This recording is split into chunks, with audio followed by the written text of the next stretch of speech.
This week, a new year and the final one.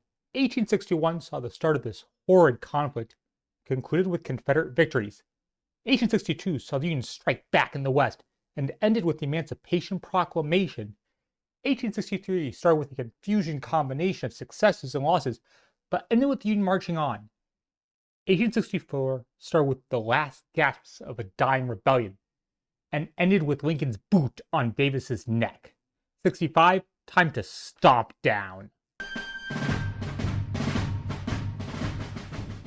Butler, trying to recover from the failure at Fort Fisher, moves to open the Dutch Gap, allowing the federal gunboats to join the siege of Petersburg. Just like at Fisher, he oversees the explosion of a large amount of gunpowder. It clears obstacles, and it also fails. Even worse for the Beast. The plans for the second attempt at Fort Fisher are being formulated, and General Terry, not him, will lead. Any hope for a future for Old Benjamin is increasingly unlikely. Some Kentuckians wanted him assigned to their state, and Lincoln responds, You howled when Butler went to New Orleans. Others howled when he was removed from that command. Somebody's been howling ever since at his assignment to military command. How long will it be before you, who are howling for his assignment to rule Kentucky, will be howling to me to remove him? The 6th, General Grant writes to Lincoln, asking for Butler's removal, and it is granted. General Edward O.C. Ord will take over the Army of the James on the 7th.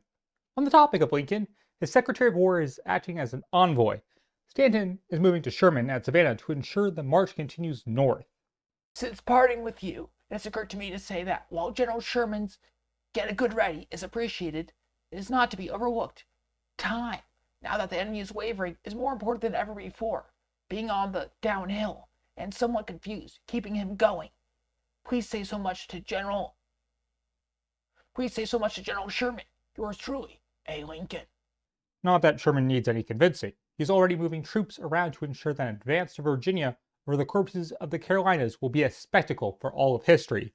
Moving on to politics, Davis isn't doing well at all. First, he has to decide on Hood's future after the back-to-back defeats at Franklin and Nashville, writing to Beauregard on a plan to replace John Bell. Yours of December 31st received.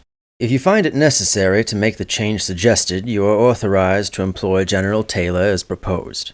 And the 6th, President Davis writes a letter far too long to recount in full to his Vice President, Alexander Stephens, responding to the criticism levied against him by his supposed right-hand man.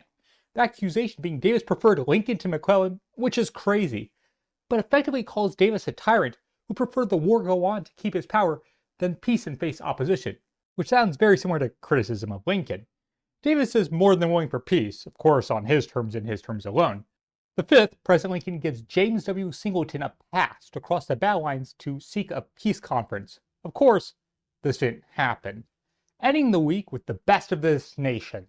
The 13th Amendment, the end of slavery, is brought before the House, having already passed the Senate. The issue is that this is the 38th Congress, and the House doesn't give the Republicans the 2/3 majority they need. The 39th Congress isn't scheduled to meet until December 1865. Though that Congress would have the needed majority, justice can't wait that long. Mr. Speaker, if slavery is wrong and criminal, as the great body of enlightened Christian men admit, it is certainly our duty to abolish it if we have the power. Is the abolition of slavery the only object for which this war is hereafter to be prosecuted, or is now prosecuted? I do not believe it. Lincoln is pushing the amendment forward, assigning his Secretary of State Seward to ensure its passage.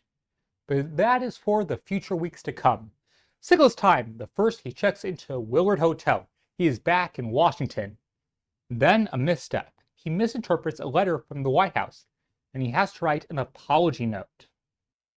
I regret very much the failure of a call at the hour when expected should have caused the slightest inconvenience. But I do not move about with facility when there is so much ice on the pavement.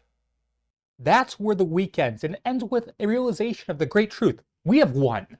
If the 38th Congress doesn't end slavery, the 39th will. If Butler can't move forward, Ord will. If Sherman needs pressure to advance, which he definitely doesn't, Stanton will ensure it. Lincoln is more than willing to stomp down. Hi, it's Jonathan Teagan, the entire School Week Billy team.